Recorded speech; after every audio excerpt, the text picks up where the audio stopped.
Para começar a minha apresentação e antes de falar do agronegócio, eu vou voltar um pouco na história para situar bem a todos nós aqui o ambiente em que vivemos nos últimos anos e vamos continuar vivendo nos próximos. Eu volto lá em 87, quando o Alan Greenspan assumiu o Banco Central Americano, e isso foi um evento de repercussões de longo prazo, né? Isso é importante porque o Alan Greenspan foi o único banqueiro central até hoje que subiu o juro. Isso foi em 93, está assinalado aqui nesse gráfico, sem criar uma recessão com essa alta de juros, né? Isso criou uma situação única nos Estados Unidos, principal economia do mundo, líder em inovação tecnológica. Ela crescia rapidamente. Era quando havia a rápida disseminação da internet, as empresas adotavam a tecnologia da informação. Ela estava com a inflação sob controle e não entrava em recessão quando precisava subir o juro. Isso teve um impacto tremendo, né? Foi a formação da primeira bolha relevante desse período moderno. Foi justamente na Nasdaq, que era a bolsa de tecnologia nos Estados Unidos, o preço das ações, na média, o índice da bolsa, subiu 10 vezes em pouco mais de 4 anos. E isso estourou, né, como está aqui no gráfico, né, em março de 2000. O Alan Greenspan, que era um excelente banqueiro central, era o maestro, ele ganhou a alcunha de maestro, ele imediatamente abaixou o juro, né, e colocou o juro a 1%. Isso também nunca tinha acontecido antes, né, até então. E o juro ficou 1% entre 2001 e 2004. Os Estados Unidos teve uma recessão bem moderada, né, dado que teve estouro da bolha, ainda teve os ataques lá de setembro de 2001. Né, e também duas outras consequências muito importantes. Né. A primeira delas, né, foi que aqui é difícil de eu mostrar, mas foi o surgimento do que nós podemos dizer assim, o dólar fraco, né? O dólar, né, ele tem uma característica muito importante, que lá no início dos anos 2000, cerca de 75% dos ativos financeiros do mundo eram denominados em dólar, mesmo que fossem emitidos por outros países, né, que era moeda internacional. E no período da Libra, no século XIX, antes da Primeira Guerra Mundial, isso nunca havia passado de 50%. Então, quando você colocou o juro nos Estados Unidos a 1%, né, começou um processo de diversificação, as pessoas procurarem outros ativos em outras moedas, ou ativos, né, que mantivessem o seu valor, né, caso o dólar começasse a depreciar. E se vocês olharem bem para esse gráfico aqui, eu estou representando o valor do dólar pelo euro. O euro, quando foi introduzido em 99, você precisava de 85 centavos de dólar para comprar um euro. Chegou a ser necessário $1,60, que é quase o dobro, ou seja, entre o juro de 1% do Greenspan e ali meados de 2008, 2009, o dólar perdeu quase a metade do seu valor, né? E a outra consequência importante também, para situarmos aqui e poder passar para o agronegócio, foi que, ao escapar dos efeitos da bolha do Nasdaq com o juro a 1%, por um caminho longo que eu não vou entrar aqui, você acabou criando uma bolha nos imóveis nos Estados Unidos, né? Aqui tem o gráfico dos imóveis, foi mais ou menos em 2002, 2003, os preços começaram a subir, né? E em 2007 essa bolha estourou, né? Até porque no final de 2004 o Greenspan foi obrigado a tirar o juro de 1%, começar a subir, quem terminou foi o Ben Bernanke, mas a bolha estourou e os Estados Unidos entrou em recessão no final de 2007, exatamente em dezembro, né? E não sobrou outra alternativa ao Bernanke a não ser fazer mais do mesmo, foi colocar o juro, ele colocou o juro a 2% primeiro, e depois colocou o juro a 0,25% em março de 2009, Ou seja, há 3 anos atrás, né? Em 3 anos que o juro é quase zero lá nos Estados Unidos. A Europa, por um caminho longo também, ela acabou importando essa crise americana, também foi obrigada a baixar o juro para 1%. E para situarmos aqui o que temos pela frente, né? Faz parte da política monetária americana para estimular a economia, sair dessa crise enorme. Ele se comprometeu a manter a taxa de juros em 0,25 até o final de 2014, ou seja, praticamente mais 3 anos.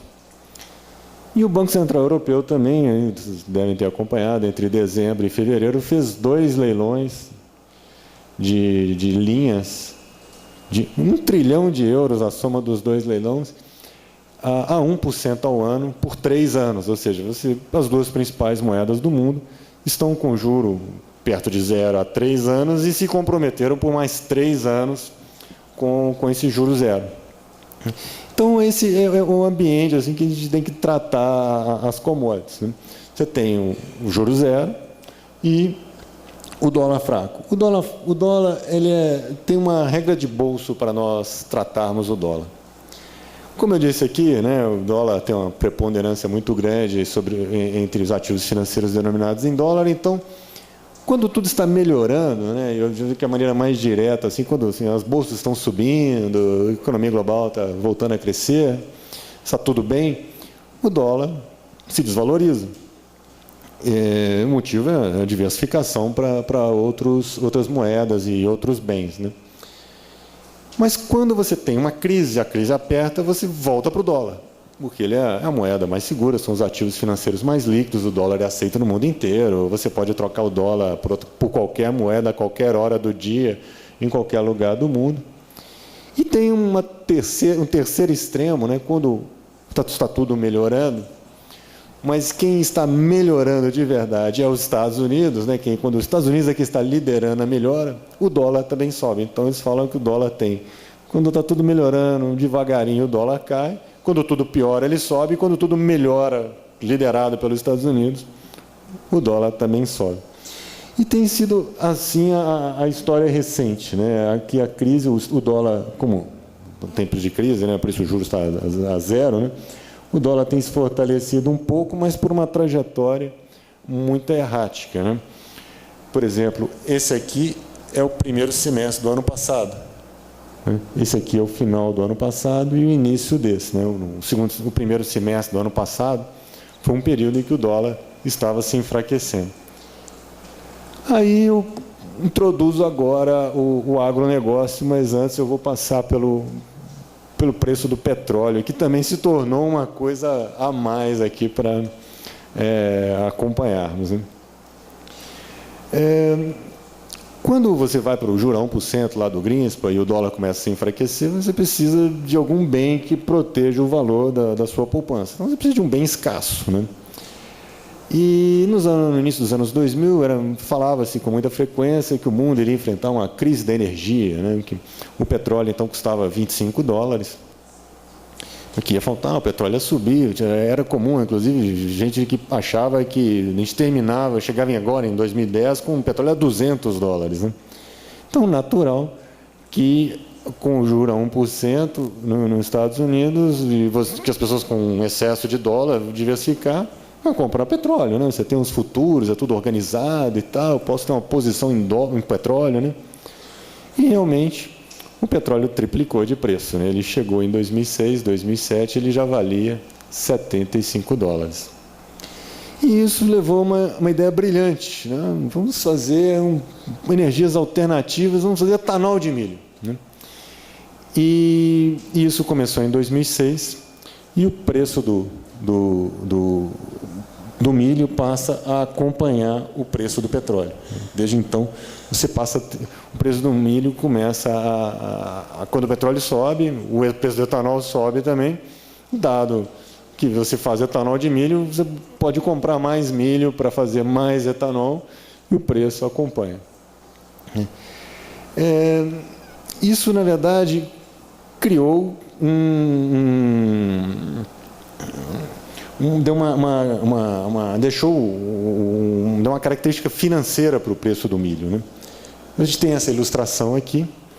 Se nós pegarmos assim que a produção de milho, ela está mais ou menos estável em 300 milhões de toneladas desde 2004, e que essa história de fazer etanol de milho fez com que de 3% da safra americana a gente fosse para 40% da safra americana se fazendo milho, a oferta de milho ex-etanol, ela na verdade diminuiu de 250 milhões para 200 milhões de toneladas nos últimos anos. E o milho, eu estou falando de milho aqui porque o milho, na verdade, ele é a principal cultura agrícola, né? Ele é uma coisa de 1 bilhão de toneladas numa produção global de milho. Quando pegamos soja, trigo, são coisas de 300, 250 milhões de toneladas, né? O milho é uma cultura eminentemente americana. Eu gosto muito dessa ilustração aqui. Você tem que... Opa, não está dando para... A soma dessa barra com a de baixo é a produção americana, né? A parte azul é o que o milho os Estados Unidos produz e ele mesmo consome, e a vermelha é a que ele exporta. Ele é o principal exportador de milho. Outros produtores, como o caso do Brasil, que está aqui em verde, ele é bem menor, né? O Brasil produz bem menos, exporta menos. A Argentina, que exporta muito, mas a produção, que é a soma das duas, é bem pequena. A União Europeia e a China, que são produtores relevantes, eles produzem para eles mesmos, né? O restante do mundo é importador de milho, né? E esse uso, né, de milho nos Estados Unidos acabou reduzindo enormemente o estoque de milho nos Estados Unidos. Nos Estados Unidos, se a gente desenhasse uma linha aqui no 10% e outra aqui no 20%, na verdade, os estoques de milho nos Estados Unidos sempre foram entre 10% e 20% do consumo. E com essa história de etanol, eles acabaram, no ano passado, terminaram em 5%. Né? Isso tornou o milho um bem escasso, ou seja, uma commodity que vale a pena, dado que estamos em juros zero agora, mais baixo ainda, na diversificação. Tem petróleo, tem uma série de coisas, mas tem o milho, né? Então, isso cria uma característica financeira para o milho, né? O milho, na verdade, ele acaba acompanhando o que acontece, embora os fundamentos continuem valendo, se você tem uma boa safra, uma safra ruim, o fato de você estar com os mercados em alta, o dólar em baixa, o dólar em alta, isso passou a influenciar o milho também. E essa escassez do milho também vem de uma característica que os estoques de milho, eles ficaram baixos exatamente no momento em que você precisa, o mundo inteiro precisa operar com mais estoques, pois, os senhores sabem muito bem aí, já tem alguns anos em que a agricultura e a pecuária também, ela tem convivido com os riscos da mudança climática. Então, os estoques estão baixos, você está muito sujeito a choques de oferta, de perder uma parte da safra, então a segurança alimentar, na verdade, aconselha você ter mais estoques, mas você está, no mínimo, numa situação em que vai demorar algum tempo para sair, dado que também a produtividade da agricultura, nos últimos anos, ela passou a crescer mais lentamente, porque as inovações tecnológicas são lá dos anos 70, dos anos 80, e algumas culturas até parou-se de crescer a produtividade. Então, essa escassez que você passou a ter nos produtos agrícolas, nessa situação de juros zero, com o dólar se enfraquecendo, ela passou tornou a agricultura um ativo financeiro. Aqui eu tenho o preço do milho.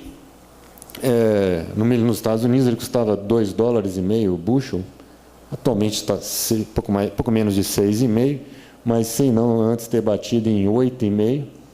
E nós temos aqui uma queda no mercado futuro. Nos Estados Unidos tem um futuro até 2015, né? Você tem lá o contrato com o preço. E você tem uma queda aqui que, desde a primeira FEICORTE, que eu mostrei esse gráfico lá em Cuiabá, já tem mais de um mês, ele já caiu 9%. Aqui. Essa curva está 9% abaixo do que era antes. E é uma das quedas mais significativas do mercado futuro em relação ao preço spot, dos últimos 5, 6 anos, com certeza, né? Lá, nos anos muito para trás, talvez. E o motivo está aqui. Nos Estados Unidos, na verdade, você tem uma expectativa de uma safra excelente. A área nos Estados Unidos, a intenção, né? A intenção da área é recorde.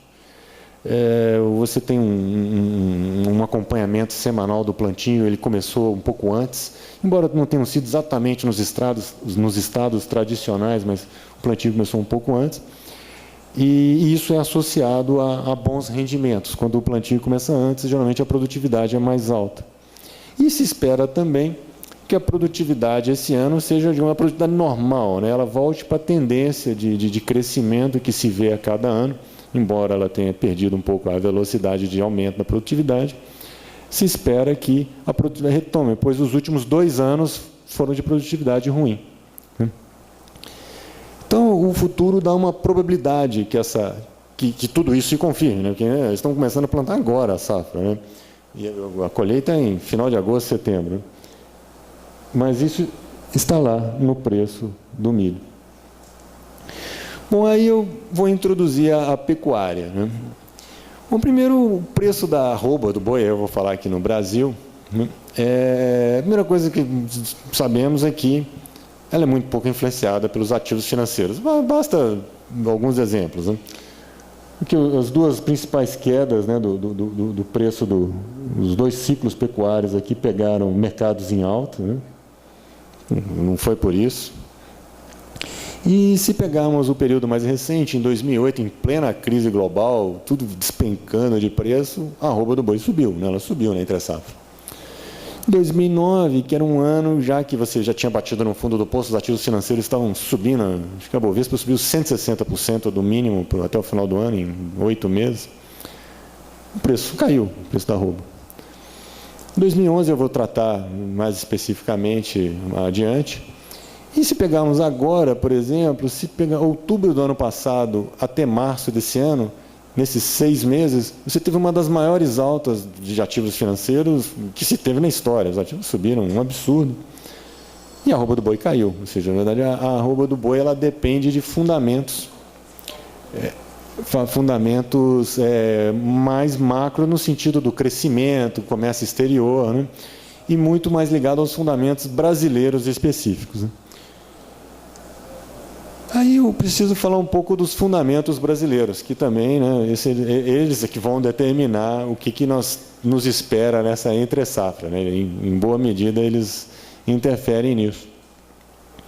Primeiro, esse juro de 1% que o Greenspan fez lá em 2001 a 2004, esse juro zero do Bernanke, que já tem 3 anos, né, e vai ficar outros 3, esse juro baixo, nos Estados Unidos e na Europa, ele acelera o crescimento nas regiões do mundo em que não estão em crise, ou seja, na verdade é basicamente a Ásia. Né? Ao baixar o juro nos Estados Unidos, você aumenta o crescimento na Ásia. Na China, a China é uma enorme beneficiária desse juro baixo global. Né? E a China e a Ásia em geral, eles são grandes consumidores de commodities. E desde 2003, aqui o gráfico está invertido, nós temos aqui o preço de exportação brasileiro dividido pelo preço de importação. Desde 2003 que o preço de exportação, o Brasil exporta mais de 60% da exportação brasileira é commodity, metálica, agrícola. Você está no máximo dessa relação, em termos de troca. Na verdade, está 50% acima da média histórica. Né? E isso aprecia o câmbio. Né? Temos aqui a taxa de câmbio brasileira, do real.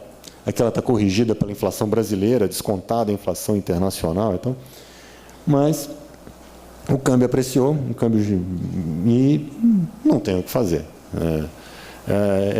Um país até consegue desvalorizar a sua moeda, mas é extremamente custoso, você tem que abrir mão de uma série de coisas que não dá para abrir no momento. Então, basicamente, o câmbio aprecia e é 1,80 e não tem o que fazer.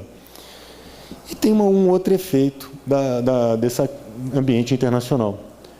O juro, aqui é o juro americano, que eu estou descontando a inflação dele, ele está menos 2%, é o juro zero, menos 2% de inflação. Né? Se eu pego aqui o que seria o prêmio de risco brasileiro, né, que você precisa, que o juro brasileiro precisa cobrir, né, que o juro americano mais um prêmio é o mínimo que o juro brasileiro pode ser. Né, nós não somos os Estados Unidos. Se eu somo isso, ainda é negativo. Né? Então, na verdade, esse ambiente de juros zero nos últimos 3 anos e pelos próximos 3, está acelerando o processo da queda de juro real no Brasil, que é um processo que a gente chama de convergência, é um processo natural que tem que ser sustentável, você tem que ir cortando o juro num ritmo, mas que esse juro zero, na verdade, permitiu acelerar. O que nós estamos vendo aqui é a taxa de juros brasileira, é a taxa de 1 ano menos a inflação, que está aqui acelerando a queda nos últimos tempos. Ela está em 3,5%, 3,70%, depende da medida. É o menor da série. A gente vai voltar nessa questão do juro daqui adiante. Aí eu volto para o câmbio e a pecuária. Ao nosso ver, lá no BOA, foi, na verdade, a apreciação cambial lá em 94, 95, que provocou o ciclo pecuário de 95. Um câmbio apreciou, corrigido pela inflação, ele era algo como 2,70, foi para 1,80, ou seja, perdeu um terço do valor do dólar. Quando você pega a margem da cria, a margem da recria, a margem da engorda no pasto, então, isso tudo foi destruído, ficou negativo, você acabou tendo o abate de fêmeas, que acabou com o preço da arroba. O preço da arroba era alguma coisa entre 90 e 100 reais, corrigido pela inflação, virou algo como 60 reais. Depois, aqui, o outro ciclo, na verdade, pegou o câmbio também. O câmbio ele tinha depreciado aqui, tem uma história imensa aqui que eu não vou contar, mas ele era mais ou menos uns 3, corrigido pela inflação, né? E ele veio aqui para 1,80. Né? Foi uma apreciação. O outro ciclo está aqui, mas ele tem coisas a mais, o câmbio é menos importante. E tem também a economia global, como ela se comportou nesses últimos tempos para vermos a arroba do boi no Brasil.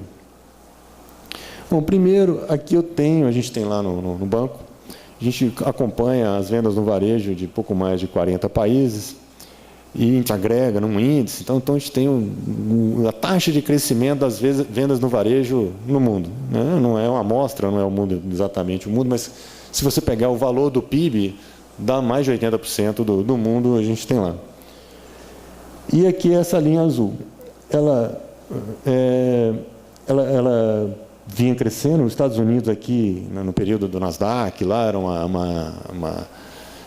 como se fala, uma euforia muito grande.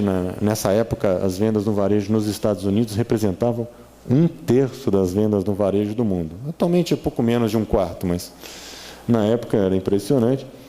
Estourou a bolha, ela desacelerou, mas depois veio acelerando de novo, até que bateu no máximo aqui, começou a desacelerar, e com a crise praticamente zerou o crescimento das vendas no varejo do mundo inteiro. Né?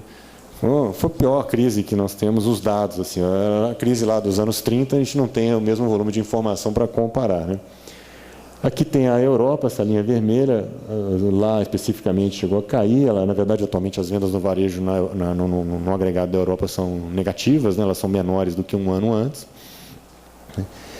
Aqui tem a Ásia, que continua crescendo. Tem essa loucura aqui, que teve o terremoto com tsunami, acidente nuclear no Japão, que aí o Japão é importante. O Japão e esses outros países que estão aqui embaixo, a China, Taiwan, Hong Kong, Singapura e Coreia, né? Elas afundaram e agora estão voltando a crescer, mas é porque já estamos quase foi em março do ano passado, então essas taxas vão ficar altas. Mas se pegarmos o mundo como um todo, o que dá para perceber é que nós voltamos aqui para os 4%. Mas isso é a parte do mundo que nós conseguimos enxergar. Né? Por exemplo, o que nós pegamos ali no norte da África, o Oriente Médio, lá não conhecemos, eu nunca consegui descobrir, eu acho que não existe a informação sobre como são as vendas do varejo nessas regiões. Mas eu consigo ter uma ideia, né? Porque teve a Primavera Árabe, que foi no ano passado, como os senhores se lembram, né? Foi um jovem que se imolou em frente ao palácio presidencial lá da Tunísia. A população se revoltou, ele morreu, né? A população se revoltou, derrubou o presidente da Tunísia. Na verdade, tem uma insatisfação muito grande, né? Porque o preço da alimentação tinha dobrado, né? Por conta dessa história da escassez, de diversificar para commodities, né? O preço do trigo tinha dobrado, tinha tido um choque de oferta na Rússia, que perdeu 40% da sua produção. Por um pico de 3 dias de calor, perdeu 40% da safra de trigo em 2010, o preço do trigo tinha dobrado. Aí começou a instabilidade política no Egito, que é o maior país da região. Você teve a instabilidade política na Líbia, que teve a guerra na Líbia até derrubarem o Gaddafi. Também teve Catar, Bahrein, Omã, o Iêmen do Sul, senão o país está uma zona. Ainda tem a Síria, que é talvez o quadro mais claro, que ainda o regime está de pé lá, mas a instabilidade política, a atividade e o consumo das famílias deve ter despencado. Tem o Líbano que é muito influenciado. Na verdade, a região ali, a atividade despencou. E nós podemos ver aqui pela produção industrial do Egito, que é essa linha verde, que ela tinha caído lá na crise de 2008, no auge, quando o Lehman Brothers quebrou, né? Agora, na Primavera Árabe, a queda foi maior ainda. Na verdade, já está voltando. Você praticamente já quase voltou para a produção industrial de dezembro, que é o último dado que eu conheço lá do Egito. Está quase igual ao pré-crise, né? Mas o fato é que você teve uma queda muito grande da atividade econômica no segundo. Na verdade, começou lá para março, abril do ano passado, e eu não sei em que magnitude ainda já se recuperou. E nós temos aqui a exportação brasileira de carnes. Aqui tem duas séries juntas. Primeiro, aquela venda no varejo global, que os senhores já viram. E aqui vocês podem ver que quando começou a crise, né, e ela veio lá no zero, aqui ela está mais curta, a exportação de carne brasileira, ela ficou negativa pela primeira vez. E ela vinha se recuperando, ela quase ficou positiva aqui no início de final de 2010, mas aí com a Primavera Árabe ela voltou a cair. Ou seja, na verdade, a pecuária no Brasil ela acaba sofrendo esses efeitos do mercado financeiro e pelo comércio exterior. Né? Eu depois vou voltar nesse intervalo aqui. Né? Bom, a gente faz várias coisas lá no banco original do agronegócio. Uma delas é um modelo de exportação de carne. Eu posso pegar essas variáveis, que não sei se os senhores... Eu acho que está impossível de ler, né? Pelo slide aqui, pelo tamanho. Mas eu pego o varejo global, aquela série que os senhores viram, a taxa de câmbio, também viram o gráfico, o preço da arroba, que aqui não é impossível de ver, mas ela entra com sinal invertido, ou seja, quanto menor a arroba, mais se exporta. Eu uso umas variáveis de trimestrais, sazonais, e nós criamos lá uma variável Primavera Árabe, que ela era 0, aí quando começa a Primavera Árabe, ela vira 1. Né? Aí, usando essas variáveis aqui, a gente calcula uns parâmetros, a gente faz a conta, o resultado da conta, essa linha azul clara aqui, que ela explica, está impossível de ver aqui, mas ela explica 93% da exportação de carne brasileira. E quando eu coloco para frente, até porque o varejo global já cresce 3,90, né? É a principal influência. O câmbio é 1,80, mas 1,85, 1,75, a diferença não é tão grande assim. Né? E imaginando que a Primavera Árabe, essa variável que é 1, ela vai diminuindo até voltar a ser 0 lá na frente. Aqui no Primavera Árabe é a parte mais difícil. Né? Mas dá isso aqui, você começa a crescer. Né? E, embora aqui o slide tem 10% aqui no gráfico, 10,6 aqui está 12,9, mostra, na verdade, funciona como uma previsão, mas assim, ela é sujeita a uma série de incertezas. Né? Mas tenho confiança que a exportação de carne brasileira, por conta desse ambiente global, ela volta a crescer esse ano e no próximo. Né? Outros exemplos, por exemplo, a BIEC tem 10% de aumento no volume.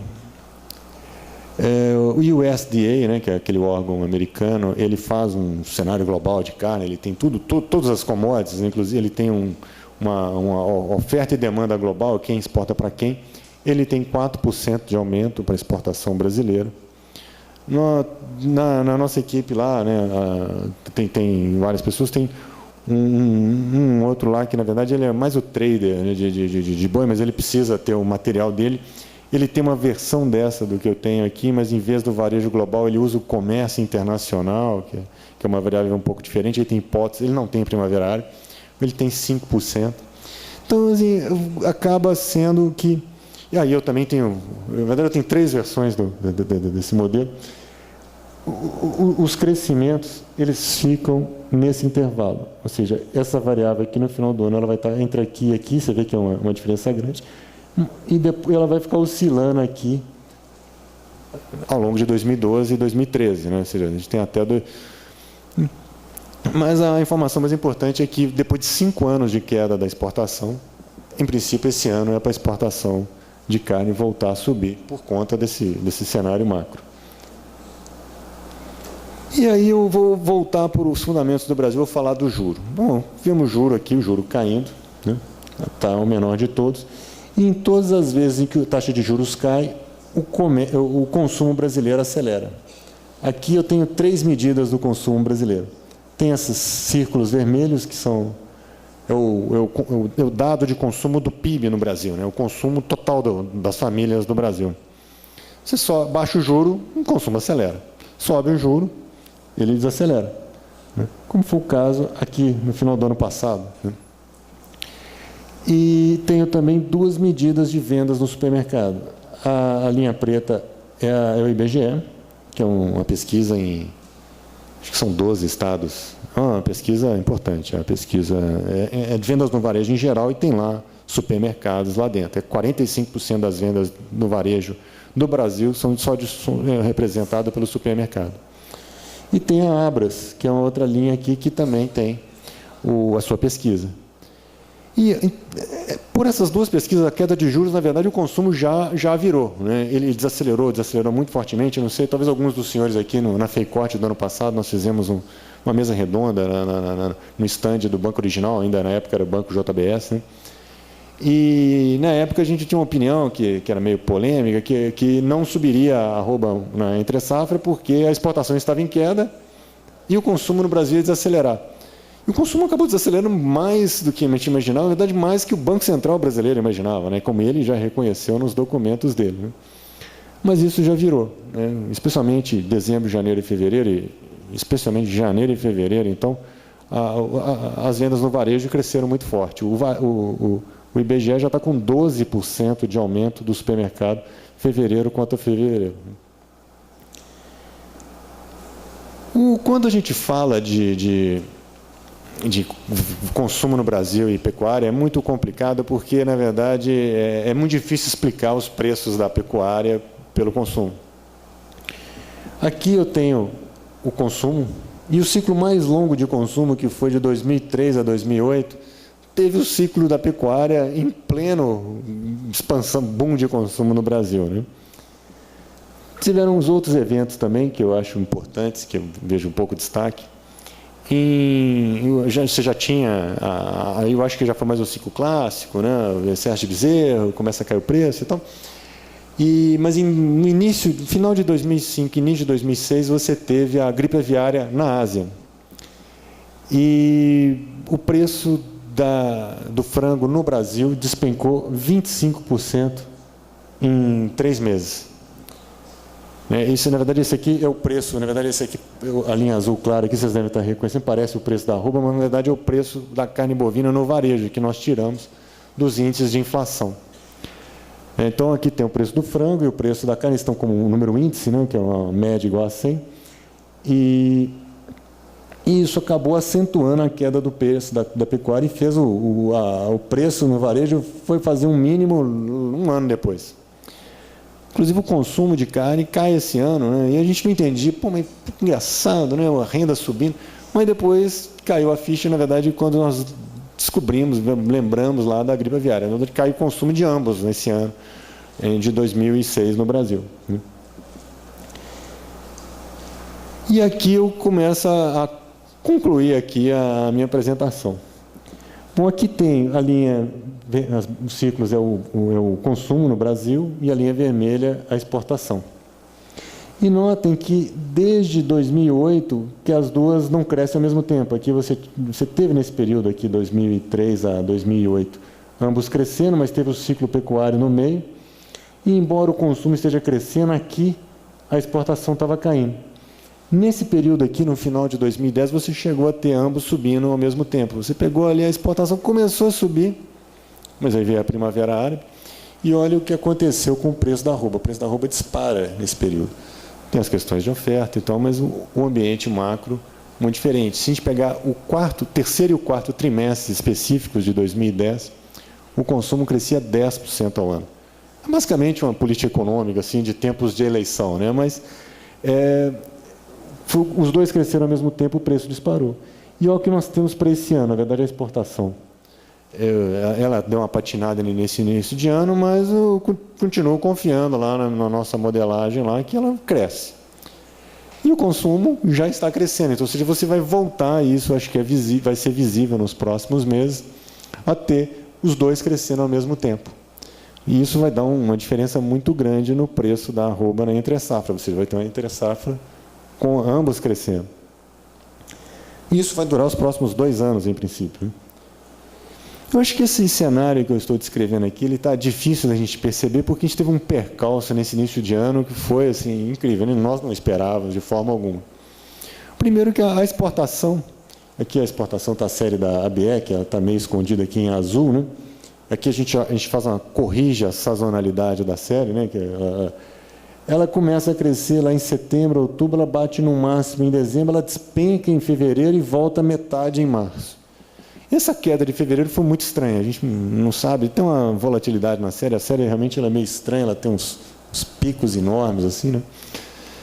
E por algum motivo também o abate a gente usa um detalhe da produção industrial brasileira, que é a produção de carne, né? Que a produção industrial, o índice lá tem produção de carne.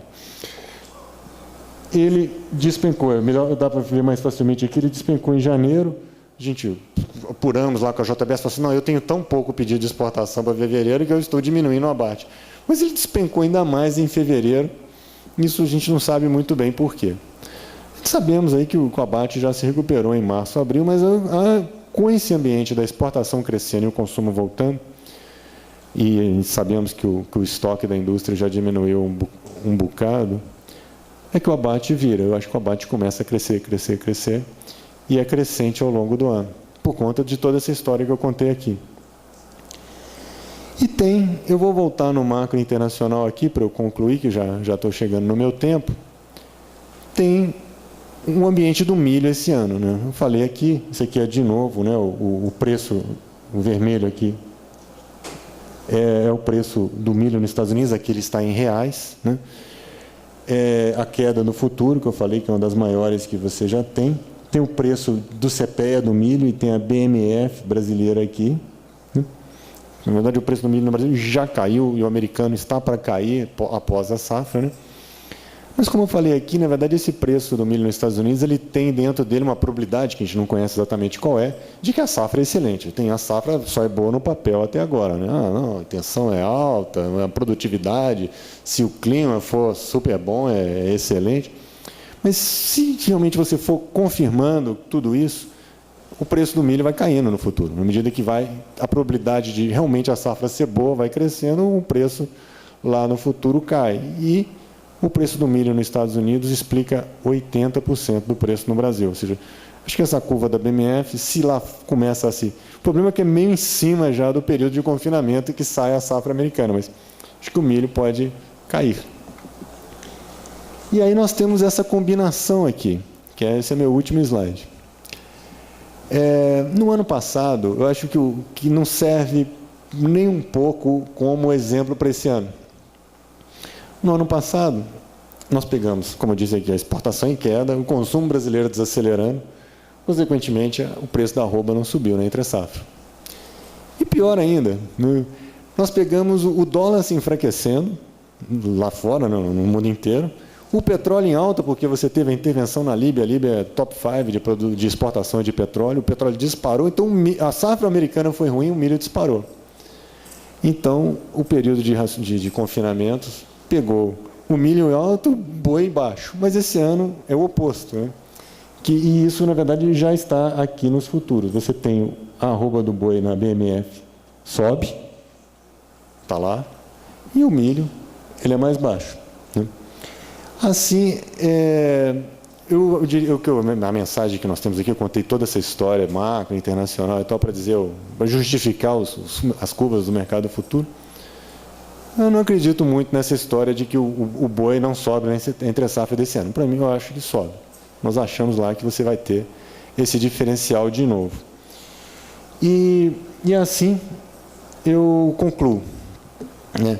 Eu tenho aqui a agradecer o convite, desejar bons negócios a vocês e dizer muito obrigado.